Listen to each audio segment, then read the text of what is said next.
আমার মতো বানায় খেয়ে দেখো, ভালো লাগে। তেল দিয়ে জিরে, কালো মরিচ, হারা মির্চা দিয়ে ভাজে নিছি, নিয়ে এবার পাতাকপি ডালিয়ে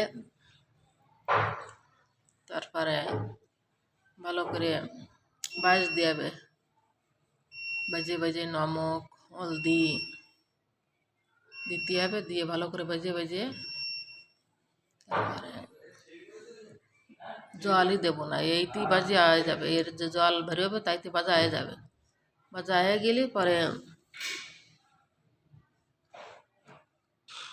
ঘরে মশলা আছে কুটা বানাইছি, সেই মশলা দিছি, দিয়ে হিলাই তারপর নামাই দিছি।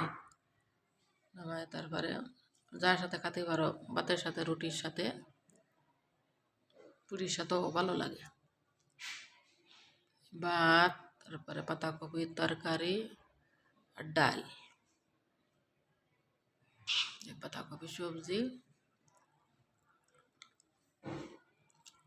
আর ডাল ভালো লাগে এরকম খালি।